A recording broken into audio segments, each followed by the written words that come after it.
ಡಿಲಿಷಸ್ಗೆ ನಿಮಗೆಲ್ಲ ಸ್ವಾಗತ. ನಾನು ನಿಮ್ಮ ಅನ್ನಪೂರ್ಣ ಜಗದೀಶ್. ಇವತ್ತಿನ ದಿವಸ ನಮ್ಮ ಚಳ್ಳಕೆರೆ ಅಂದರೆ ನಾನು ಹುಟ್ಟಿ ಬೆಳೆದಿದ್ದ ಊರು ಚಳ್ಳಕೆರೆ ಅಂತ ನಿಮಗೆ ಎಷ್ಟೋ ಸತಿ ಹೇಳ್ಬಿಟ್ಟಿದ್ದೀನಿ. ಚಳ್ಳಕೆರೆ ಶಾನುಭೋಗ್ರ ಮಗಳು ಅಂತ ಹೇಳ್ಕೊಳ್ಳೋಕ್ಕೆ ನಂಗೆ ನಿಜವಾಗ್ಲೂ ಇವತ್ತಿಗೆ ಕೂಡ ತುಂಬ ಹೆಮ್ಮೆ ಇದೆ. ಅದೇನೋ ಆ ಹೆಸರು ಹೇಳಿದ್ರೇ ನನಗೆ ಅಷ್ಟೊಂದು ಖುಷಿಯಾಗತ್ತೆ. ಯಾಕೆಂದರೆ ನಾನು ಹುಟ್ಟಿ ಬೆಳೆದಿದ್ದು ಮತ್ತು ಅಲ್ಲೆಲ್ಲ ತಿರುಗಾಡಿದ್ದು ಇವತ್ತಿಗೂ ನನಗೂ ತುಂಬ ಸವಿಯಾದ ನೆನಪುಗಳು ಅಂತಲೇ ಹೇಳ್ಬೋದು. ಮದುವೆ ಬೇಗ ಆದರೂ ಕೂಡ ಹಗಲೆಲ್ಲ ಚಳ್ಳಕೆರೆ ಅಂದರೆ ಸಾಕು ಖುಷಿಯಾಗುತ್ತೆ. ಚಿಕ್ಕಂದಿನಿಂದ ನಾನು ನಮ್ಮ ತಾಯಿ ತಂದೆ ಜೊತೆಯಲ್ಲಿ ಎಲ್ಲನೂ ವೀರಭದ್ರ ದೇವಸ್ಥಾನಕ್ಕೆ ಹೋಗ್ತಾಯಿದ್ದೆ. ಚಳ್ಳಕೆರೆ ಅಂದ್ರೇ ವೀರಭದ್ರ ದೇವರು ಅನ್ನೋದು ಅಷ್ಟು ಫೇಮಸ್ಸು ದೇವಸ್ಥಾನ. ನೀವು ಯಾರಿಗಾದರೂ ಕೇಳಿ, ನೀವು ಆ ದೇವ್ರಿಗೆ ನಡ್ಕೊಳ್ಳೋರೆಲ್ಲ ಹೇಳ್ತಾರೆ, ಅಯ್ಯೋ ತುಂಬ ಒಳ್ಳೆಯ ಇದಪ್ಪ, ಅಲ್ಲಿ ತುಂಬ ದೇವಸ್ಥಾನಕ್ಕೆ ಹೋಗಿ ಬಂದ್ರೇ ಏನೋ ಒಂದು ಸಂಭ್ರಮ ಖುಷಿ ಆಗುತ್ತೆ ಅಂತ. ಅದೇ ಥರ ನಮ್ಮ ಚಳ್ಳಕೆರೆ ಅಂತ ಹೆಸರು ಬಂದಿದ್ದಕ್ಕೇ ಚಳ್ಳಕೆರಮ್ಮನ ದೇವಸ್ಥಾನ ಅಂತಲೂ ಇದೆ. ನೀವು ಬಳ್ಳಾರಿ ರೋಡಲ್ಲಿ ದೊಡ್ಡದಾಗಿರೋ ದೇವಸ್ಥಾನ ದಾರಿಯಲ್ಲೇ ಸಿಕ್ಕತ್ತೆ. ಆ ದೇವಿ ಕೂಡ ಅಷ್ಟೇ ತುಂಬ ಅಂದರೆ ತುಂಬಾ ಪವಾಡ, ತುಂಬ ಫೇಮಸ್ಸು. ಎಷ್ಟೊಂದು ಜನನೂ ಅಲ್ಲಿ ಬಂದು ಹರಕೆಗಳನ್ನು ಹೊತ್ಕೋತಾರೆ.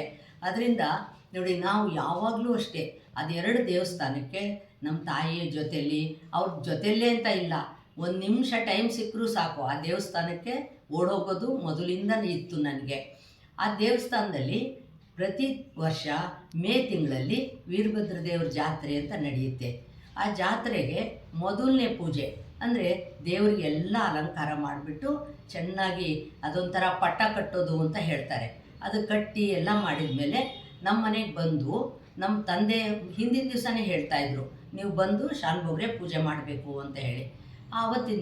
ಹಿಂದಿನ ದಿವಸ ರಾತ್ರಿಯಿಂದನೇ ಕಟ್ನಿಟ್ಟು ಉಪವಾಸ ಇದ್ದು ಹೋಗಿ ಮೊದಲನೇ ಪೂಜೆ ಅಂದರೆ ಬಟ್ಟೆ ಎಲ್ಲ ಕಟ್ಬಿಟ್ಟಿರ್ತಾರೆ, ಅದನ್ನು ತೆಗೆದಾಗ ಮೊದಲನೇ ಪೂಜೆನ ನಮ್ಮ ತಂದೆ ಮಾಡ್ತಾಯಿದ್ರು. ಈಗ ನಮ್ಮ ತಂದೆ ಇಲ್ಲ ಆದಮೇಲೆ ಕೂಡ ನಮ್ಮ ಕುಟುಂಬದವರೇ ಒಬ್ಬರಾದ್ಮೇಲೆ ಒಬ್ಬರು ಅದನ್ನು ಮಾಡ್ಕೊಂಡು ಬರೋ ಪ್ರತೀತಿ. ಹಿಂದೆ ಒಂದು ಸತಿ ನಾವೇನು ತುಂಬ ಶ್ರೀಮಂತರಲ್ಲ, ಹಾಗಾಗಿ ಇವರೇ ಯಾಕೆ ಮಾಡಬೇಕು ಪೂಜೆ ಅನ್ನೋದು ಇದು ಊರು ಬೆಳೆದ ಹಾಗೆಲ್ಲ ಒಂದು ಪ್ರಶ್ನೆನೇ ಎದ್ದಿತ್ತಂತೆ. ಹಿಂದೆ ನಮ್ಮ ತಂದೆ ಹೇಳ್ತಾಯಿದ್ರು. ಆವಾಗ ಈ ವರ್ಷ ಕರೆಯೋದು ಬೇಡ ಅಂತ ಕರೀಲಿಲ್ವಂತೆ. ಆವಾಗ ದೇವ್ರ ಪೂಜೆ ಸ್ಟಾರ್ಟ್ ಮಾಡೋವಾಗಲೇ ಒಂಥರ ಬೆಂಕಿ ಹತ್ಕೊಂಡು ಬಿಡ್ತಂತೆ ದೇವ್ರ ಬಟ್ಟೆಗೆ ಎಲ್ಲನೂ. ಆವಾಗ ಬಂದು ನೀವು ಬನ್ನಿ ನೀವೇ ಪೂಜೆ ಮಾಡಬೇಕು ಅಂತ ಕರೆದ್ರು ಅಂತ ಹೇಳ್ತಾಯಿದ್ರು. ಅದರಿಂದನೇ ಇವತ್ತಿನ ತನಕನೂ ಆ ಪದ್ಧತಿನ ನಮ್ಮೂರಿನ ಹಿರಿಯರು ಬಿಡ್ತಾಯಿಲ್ಲ. ನಮ್ಮ ಮನೆಗೆ ಬಂದು ಕರೀತಾರೆ, ಹೋಗಿ ಅದನ್ನು ಪೂಜೆ ಮಾಡೋದು ನಡ್ಕೊಂಡೇ ಬರ್ತಾಯಿದೆ. ಈ ಸಲ ಮೇ ತಿಂಗಳಲ್ಲಿ ಕೂಡ ಜಾತ್ರೆ ಇದೆ. ನೀವು ಕೂಡ ಯಾವಾಗ ಬೇಕಾದ್ರೂ ಆ ದೇವಸ್ಥಾನಕ್ಕೆ ಭೇಟಿ ಕೊಡ್ಬೋದು. ನಿಜವಾಗ್ಲೂ ನಾನು ಸುಮ್ಮನೆ ಹೇಳ್ತಾ ಇಲ್ಲ, ನೀವು ಕೂಡ ಏನಾದರೂ ಹರಕೆ ಇದ್ದರೆ, ಆರೋಗ್ಯದ ಸಮಸ್ಯೆಗಳಿದ್ದರೆ ಅಲ್ಲಿ ಹರಕೆ ಖಂಡಿತ ಹೊತ್ಕೊಂಡ್ರೆ ನೆರವೇರುತ್ತೆ ಅಂತಲೇ ನಾನು ಹೇಳ್ತೀನಿ. ಅದೇ ಥರ ಚಳ್ಳಕೆರಮ್ಮ ಅಂತ ಹೇಳ್ತಾ ಇದ್ದೀನಲ್ವ, ಆ ದೇವಿ ಕೂಡ ಅಷ್ಟೇ 4 ವರ್ಷಕ್ಕೆ ಒಂದು ಸತಿ ಜಾತ್ರೆ ನಡೆಯುತ್ತೆ. ವೀರಭದ್ರ ದೇವ್ರದ್ದು 1 ವರ್ಷಕ್ಕೆ ಪ್ರತಿ ವರ್ಷ ನಡೆಯುತ್ತೆ. ಚಳ್ಳಕೆರಮ್ಮನ ಮಾತ್ರ 4 ವರ್ಷಕ್ಕೆ ಒಂದು ಸಲ ನಡೆಯುತ್ತೆ. ಅದಕ್ಕೆ ಕೂಡ ಅಷ್ಟೇ ನಮ್ಮ ಮನೆಯವರು ಹೋಗಿ ಪೂಜೆ ಮಾಡೋದು ಮೊದಲಿಂದ ನಡ್ಕೊಂಡು ಬರ್ತಿರೋ ಪದ್ಧತಿ. ಮತ್ತು 7 ದಿವಸದ ತನಕ ಜಾತ್ರೆ ಸ್ಟಾರ್ಟ್ ಆದಮೇಲೆ ಏನೇನೋ ಪದ್ಧತಿಗಳನ್ನು ನಡೆಸ್ಕೊಂಡು ಬರ್ತಾ ಇದ್ದಾರೆ ಹಿಂದಿನಿಂದ. ಆ ಪದ್ಧತಿ ಪ್ರಕಾರನೇ ನಡೆಯುತ್ತೆ. ಪ್ರತಿದಿನ ಹೋಗಿ ನಮ್ಮ ಮನೆಯಲ್ಲಿ ಭೇಟಿ ಕೊಡ್ತಾರೆ ಅದಕ್ಕೆ. ಹೀಗಾಗಿ ನೋಡಿ, ಆ ದೇವಸ್ಥಾನಗಳು ಅಂದ್ರೇ ನನಗೆ ತುಂಬ ಇಷ್ಟ. ಏಕೆಂದರೆ ಈಗಲೂ ನಾನು ಹೋದರೆ ಚಳ್ಳಕೆರೆಗೆ ಆ ದೇವಸ್ಥಾನಗಳಿಗೆ ಭೇಟಿ ಕೊಡದೆ ಖಂಡಿತ ಬರೋದಿಲ್ಲ. ಅದಕ್ಕೆ ನಾನು ಹೇಳ್ತಾ ಇದ್ದೀನಿ ನೋಡಿ, ಈ ಮರ ಎಷ್ಟೇ ಬೆಳೀಲಿ ಅದರ ಎಲೆಗಳು ಉದುರ್ತಾ ಇರುತ್ತೆ ವರ್ಷ ಅಥವಾ ಕೊಂಬೆಗಳು ಉದುರು ಹೋಗ್ತಾ ಇರ್ಬೋದು, ಆದರೆ ಬೇರು ಮಾತ್ರ ಅಲ್ಲಿ ಇಲ್ಲಿ ಸರಿಯಲ್ಲ, ಅಲ್ಲೇ ಇರುತ್ತೆ ಅಲ್ವಾ. ಅದೇ ಥರ ನನಗೆ ಮದುವೆ ಆದಮೇಲೆ ಎಷ್ಟೋ ಊರುಗಳು ಸುತ್ತಿರ್ಬೋದು, ಏನಾದರೂ ಎಲ್ಲೆಲ್ಲೋ ಇರ್ಬೋದು, ಈಗ ಬೆಂಗಳೂರಲ್ಲೇ ನೆಲೆಸಿರ್ಬೋದು, ಆದರೆ ಆ ಚಳ್ಳಕೆರೆ ಒಂದು ವ್ಯಾಮೋಹ ಅಥವಾ ಅದೊಂದು ನನ್ನ ಮನಸ್ಸಲ್ಲಿ ಎಳೀತಾ ಇರುತ್ತಲ್ವ, ಆ ಸವಿ ನೆನಪುಗಳು ಅದು ಖಂಡಿತ ಹೋಗಲ್ಲ. ಯಾಕೆಂದರೆ ನನ್ನ ಬೇರಿರೋದು ಅಲ್ಲೇ ಅಂತ ಇರ್ಬೋದು. ಅದಕ್ಕೆ ನಮ್ಮ ತಂದೆ ತಾಯಿ ಇಲ್ಲ, ಆದರೂ ಅವ್ರ ನೆನಪು ಎಲ್ಲ ಅಂತೂ ತುಂಬ ಅಂದರೆ ತುಂಬ. ಈ ಥರ ನಿಮಗೆ ಎಷ್ಟೋ ವಿಷಯಗಳು ಹೇಳ್ಕೋಬೇಕು ಅನಿಸುತ್ತೆ, ಆದರೆ ಇವತ್ತು ಇಷ್ಟು ಸಂಕ್ಷಿಪ್ತವಾಗಿ ಹೇಳ್ತಾ ಇದ್ದೀನಿ. ಇದ್ರ ಜೊತೆಯಲ್ಲೇ ನಾನು ಅದು 2 ದೇವಸ್ಥಾನಗಳ ಕ್ಲಿಪ್ಪಿಂಗ್ಸ್ ಕೂಡ ನಿಮಗೆ ತೋರಿಸ್ತಾ ಇದ್ದೀನಿ ನೋಡಿ.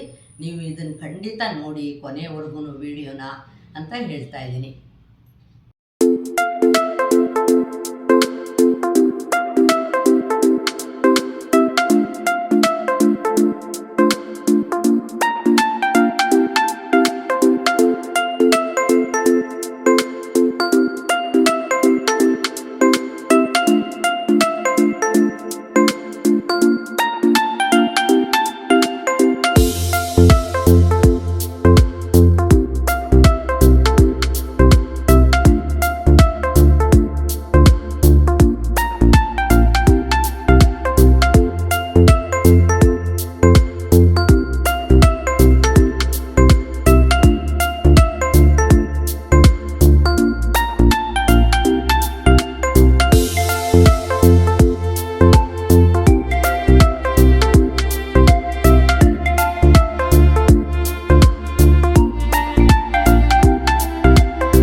ನೋಡಿ ಈ ದೇವಸ್ಥಾನದ ಇದನ್ನು ನಾನು ತೋರಿಸಿದ್ದೀನಲ್ವ, ಮೊದಲಿಂದ ಎದುರಿಂದನೇ ನನಗೆ ಎಷ್ಟು ಸಾಧ್ಯನೋ ಅಷ್ಟು ರೀತಿಯಲ್ಲಿ ತೋರಿಸಿದ್ದೀನಿ. ದೇವ್ರು ಕೂಡ ಅಷ್ಟೇ, ನಿಮಗೆ ಕಣ್ಮುಂದೆ ಬರುವಷ್ಟರ ಮಟ್ಟಿಗೆ ನಾನು ವಿಡಿಯೋ ತೆಗೆದಿದ್ದೀನಿ. ನಿಮಗೆಲ್ಲ ಇಷ್ಟ ಆಯಿತು ಅನಿಸುತ್ತೆ. ಖಂಡಿತ ನೋಡಿ, ಆ ದೇವ್ರ ಕೃಪೆ ನಿಮಗೆಲ್ಲರಿಗೂ ಆಗಲಿ ಅಂತ ನಾನು ಖಂಡಿತ ನನ್ನ ಹೃದಯಾಂತರಾಳದಿಂದ ನಿಮಗೆಲ್ಲ ಒಳ್ಳೆಯದನ್ನೇ ಬಯಸ್ತೀನಿ. ಅದಕ್ಕೋಸ್ಕರ ನೀವು ಈ ವಿಡಿಯೋನ ಸ್ಲಿಪ್ ಮಾಡದೆ ನೋಡಿ, ಸಬ್ಸ್ಕ್ರೈಬ್ ಮಾಡ್ಕೊಳ್ಳಿ, ಲೈಕ್, ಶೇರ್, ಕಾಮೆಂಟು ಮಾಡಿ. ಇದೇ ವಿಡಿಯೋನ ಫೇಸ್ಬುಕ್ ಮತ್ತು ಇನ್ಸ್ಟಾಗ್ರಾಮ್ನಲ್ಲಿ ಕೂಡ ಅಪ್ಲೋಡ್ ಮಾಡ್ತೀನಿ, ಅಲ್ಲೂ ನೋಡಿ ಕಾಮೆಂಟ್ ಮಾಡಿ. ನಮಸ್ಕಾರ.